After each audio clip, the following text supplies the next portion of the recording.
AP రాజకీయాల్లో అభ్యర్థుల మార్పు అంటూ నిన్నటి వరకు వైఎస్సార్ కాంగ్రెస్ పార్టీని ఆడిపోసుకున్న టీడీపీ ఇప్పుడు తన దగ్గరికి వచ్చేసరికి గప్చుప్గా నోరు మూసుకుని ఉంది. అభ్యర్థుల ఎంపిక ఎంత క్లిష్టమో బుర్రకెక్కే వరకు అర్థం కాలేదు.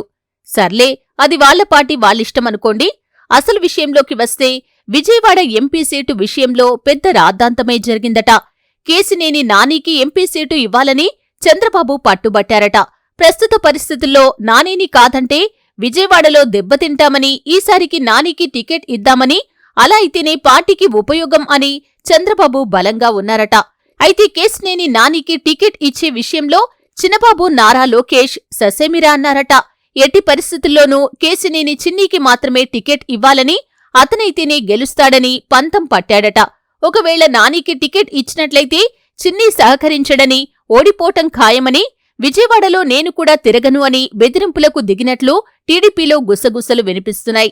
చంద్రబాబు అనుభవం దృష్ట్యా ఆలోచించి మరీ కేశినేని నానివైపు మొగ్గు చూపినా కాదని బెట్టు చేసి మరీ లోకేష్ చిన్నీకి లైన్ క్లియర్ చేసినట్లు బెజవాడ టీడీపీలో మంచి టాక్ నడుస్తుంది.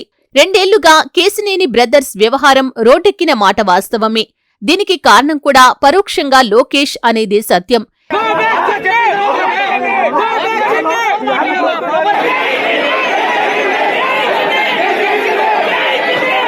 కేశినేని చిన్నీకి బెజవాడ ఎంపీ టికెట్ కన్ఫర్మ్ చేసిన తర్వాతే, లోకేష్ మాట ఇచ్చిన తర్వాతే చిన్నీ రంగంలోకి దిగాడు.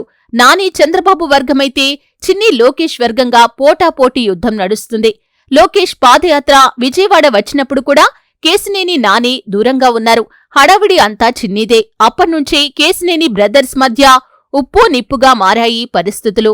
టీడీపీ టికెట్ల కేటాయింపు అంతా ఇప్పుడు నారా లోకేష్ కనుసన్నల్లో జరుగుతుందట. చంద్రబాబు వర్గం ఎవరికీ టికెట్లు దక్కే సూచనలు లేవనే వార్తలు వస్తున్నాయి. లోకేష్ ఎవరికి చెబితే వాళ్లకే టికెట్లు, లోకేష్ ఎవరికి హామీ ఇస్తే వాళ్లకి పదవులు అనే స్థాయికి ఇప్పుడు టీడీపీలో మొత్తం చక్రం లోకేష్ తిప్పుతున్నాడు.